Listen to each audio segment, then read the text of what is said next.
Breaking news చూస్తున్నారు. రేవంత్ సర్కార్ కు ఈసీ షాక్ ఇచ్చింది. అవును, రైతు బంధు నిధుల పంపిణీపై కీలక ఆదేశాలు జారీ చేసింది. రేవంత్ రెడ్డి కోడ్ ఉల్లంఘించారు అని చెప్పుకొచ్చింది ఈసీ. ఈ నెల 9 లోపు రైతు బంధు విడుదల చేస్తా ఉంటూ కూడా రేవంత్ చెప్పడంపై ఎలక్షన్ కమిషన్ సీరియస్ అయింది. మే 13 వరకు నిధుల పంపిణీ నిలిపివేయాలంటూ కూడా ఎలక్షన్ కమిషన్ ఆదేశాలు జారీ చేసింది. ప్రస్తుతం ఎన్నికల కోడ్ ఉన్నందున నిధుల పంపిణీ నిలిపివేసింది ఎలక్షన్ కమిషన్. ముఖ్యమంత్రి రేవంత్ పైన కూడా ఈసీ చర్యలు తీసుకుంటుందా అనే క్వశ్చన్ ఇప్పుడు తలెత్తుతోంది. ఎన్నికల కోడ్ను ముఖ్యమంత్రి ఉల్లంఘించారంది ఎలక్షన్ కమిషన్. అయితే ఇప్పటికే కేసీఆర్ ప్రచారంపై 48 గంటలు నిషేధం విధించిన సంగతి తెలిసింది. ఎలక్షన్ కమిషన్ కి సంబంధించి బ్రేకింగ్ న్యూస్ చూస్తున్నారు. రేవంత్ సర్కార్ కి సంబంధించి బ్రేకింగ్ న్యూస్ చూస్తున్నారు. రేవంత్ సర్కార్ కు ఈసీ షాక్ ఇచ్చిందా అంటే అవునైన మాట వినిపిస్తోంది. రైతు బంధు నిధుల పంపిణీపై కీలక ఆదేశాలు జారీ చేసింది. రేవంత్ రెడ్డి కోడ్ ఉల్లంఘించారని చెప్పుకొచ్చింది ఎలక్షన్ కమిషన్. ఈ నెల 9 లోపు రైతు బంధు విడుదల చేస్తా ఉంటూ కూడా రేవంత్ చెప్పడంపై ఎలక్షన్ కమిషన్ సీరియస్ అయింది. మే 13 వరకు కూడా నిధుల పంపిణీ నిలిపివేయాలంటూ కూడా ఈసీ ఆదేశాలు జారీ చేసింది. ప్రస్తుతం విజువల్ మీరు చూస్తున్నారు. ఒక్కసారి ఆ నోటీస్ ని చూసే ప్రయత్నం చేద్దాం. Here it is. ఒక్కసారి మీరు ఆ పాయింట్ ని చూస్తే కనుక, though Raitu Bandhu is an ongoing scheme and the disbursement of Rabi season 2023 must have been completed by January 2024 according to past precedents antu cheptuni. Further, according to the complaint received from Sri N. Venukumar and report thereupon received from the Chief Electoral Officer Telangana, the commission found that Sri Revanth Reddy, Honorable Chief Minister of Telangana, has violated the Model Code of Conduct (MCC) conditions laid down in this regard for ongoing scheme by publicly speaking about ensuring disbursement under Raitu Bharosa open bracket lo erstwhile Raitu Bandhu scheme on or before 9th May 2024, which has also been reported in media. అంటూ కూడా మీరు ఆ point చూడొచ్చు.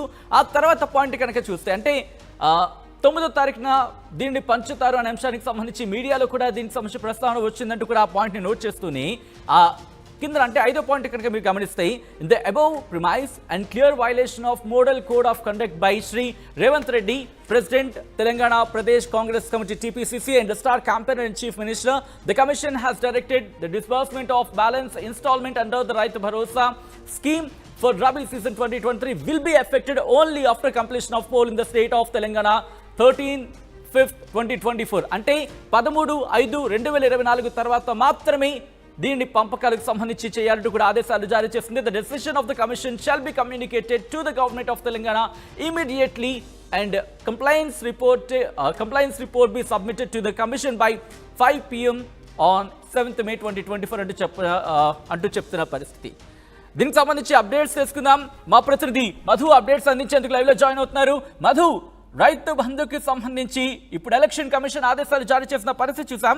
అయితే అంతకన్నా ముందు ముఖ్యమంత్రి రేవంత్ రెడ్డి మీద ఎలక్షన్ కమిషన్ చర్యలు తీసుకునే అవకాశం ఉందా అనే క్వశ్చన్ తలెత్తుతుంది. ఎందుకంటే కనుక మాజీ ముఖ్యమంత్రి కేసీఆర్ మీద గత కొద్ది రోజుల క్రితమే 48 గంటల నిషేధం విధించిన పరిస్థితి చూసాం. కాబట్టి ఇప్పుడు ముఖ్యమంత్రి రేవంత్ రెడ్డి మీద కూడా యాక్షన్ తీసుకునే అవకాశం కనిపిస్తోందా ఎలక్షన్ కమిషన్?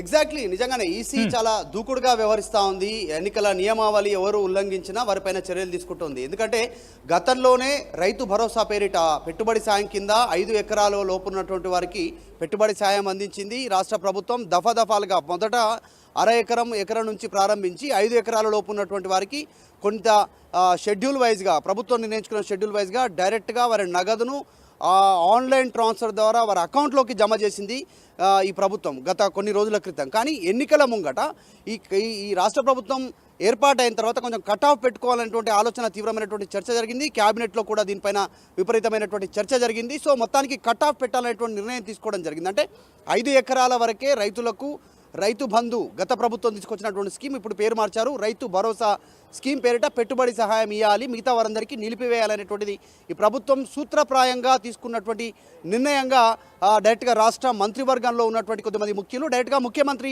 రేవంత్ రెడ్డి గతంలో మాట్లాడారు. ఈరోజు ముఖ్యంగా ఎన్నికలకు అత్యంత తక్కువ సమయం ఉన్నటువంటి నేపథ్యంలో మళ్ళీ 5 ఎకరాల పైబడి ఉన్నటువంటి వారందరికీ కూడా రైతు భరోసా పేరిట పెట్టుబడి సాయం ఇవ్వడానికి 2,000 కోట్ల రూపాయల నిధులను రాష్ట్ర ప్రభుత్వం విడుదల చేసింది. సో ఆ డబ్బులు 3 నుంచి 4 రోజుల వ్యవధిలో పూర్తి స్థాయిలో ఆన్లైన్ ట్రాన్స్ఫర్ ద్వారా మళ్ళీ రైతుల అకౌంట్లలోకి జమ చేయడానికి ప్రభుత్వం నిర్ణయం తీసుకుంది. ఇది MCC model code of conduct కిందకి వస్తుంది. ముఖ్యంగా రేవంత్ రెడ్డి దీన్ని ఉల్లంఘించారు, ఎన్నికల కోడ్ని ఉల్లంఘించారు అనేటువంటిది ఈసీ చాలా స్పష్టంగా పేర్కొంది. ఈ అంశానికి సంబంధించి ఎవరైతే ఫిర్యాదుదారుడు ఉన్నాడో ఫిర్యాదుదారుడు ఇచ్చినటువంటి ఫిర్యాదు మేరకు ఆయన పేరు ఒకసారి చూస్తే ఎవరు ఫిర్యాదు ఇచ్చారు అనేటువంటిది వేణుకుమార్ వేణుకుమార్ ఇచ్చినటువంటి ఫిర్యాదు మేరకు ఈ నిర్ణయం తీసుకోవడం జరిగింది.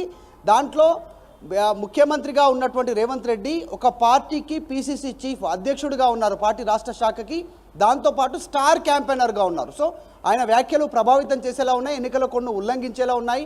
ఈ డబ్బులు మీ అకౌంట్లలో జమ చేస్తాము, కొన్ని రోజుల్లోనే పూర్తి దఫాలు అంటే 5 ఎకరాల పైన ఉన్నటువంటి వారికి డబ్బులు జమ చేస్తామని చెప్పడం అనేటువంటిది మోడల్ కోడ్ ఆఫ్ కండక్ట్ కిందకి వస్తుంది అనేటువంటిది ఈసీ చాలా స్పష్టంగా పేర్కొంది. దాంతోపాటు రేవంత్ రెడ్డి చర్యలను తప్పుపట్టింది. మొత్తానికి ఈ రైతు భరోసాకి సంబంధించినటువంటి పెట్టుబడి సహాయాన్ని మే 13 తర్వాత ఎప్పుడైనా వేసుకోవచ్చు, అప్పటిదాకా మాత్రం ఎట్టి పరిస్థితుల్లో వేయద్దు అనేటువంటిది ఒక నిర్ణయం తీసుకుంది ఈసీ, సంచలన నిర్ణయం.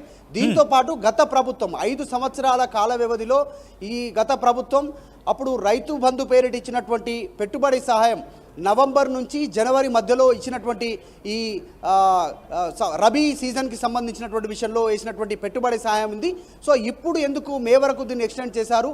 ఇప్పుడు జనవరి తర్వాత ఫిబ్రవరి, మార్చ్, ఏప్రిల్, మే ఈ 4 నెలలకు సంబంధించినటువంటి వ్యవధి తర్వాత వేయడం అనేటువంటిది ఇది ఒక ప్రభావితం చేసేలా, ఎన్నికల కోడ్ను ఉల్లంఘించేలా ఉంది అనేటువంటిది ఈసీ చాలా స్పష్టంగా పేర్కొన్నటువంటి పరిస్థితి ఉంది. మొన్నటి వరకు ఈ పై స్థాయి 5 ఎకరాల పైబడి ఉన్నటువంటి రైతు భరోసా కోసం, పెట్టుబడి సాయ కోసం ఎదురు చూసినటువంటి వారు ఈసీ కానీ ఇంట్రెస్టింగ్ గా మధు, ఎందుకంటే 9వ తారీఖు వరకు 9వ తారీఖు వేస్తారనే ప్రచారం జోరందుకున్న నేపథ్యంలో కాంగ్రెస్ పార్టీ నుంచి ఇప్పుడు ఎటువంటి రియాక్షన్ వచ్చే అవకాశం ఉంది?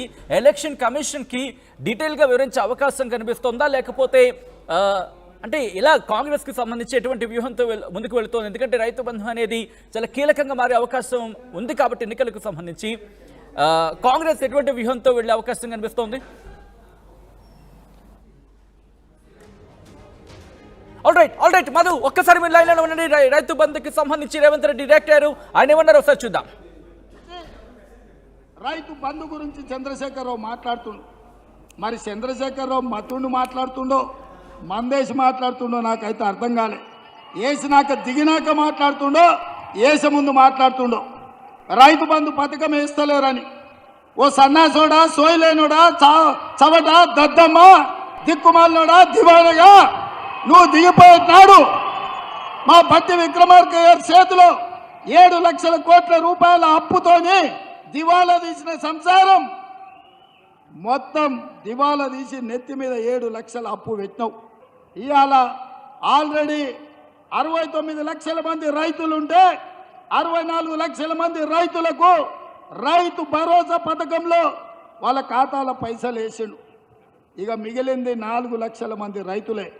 మిత్రులారా మీరు రాసుకోండి, ఈ తెలంగాణ రాష్ట్రంలో కాంగ్రెస్ వచ్చిన తర్వాత రైతు భరోసా పథకంలో 7,500 కోట్లలో 69 లక్షల మంది ఉంటే ఆల్రెడీ 65 లక్షల మందికి రైతు భరోసా పథకం వేసినాం.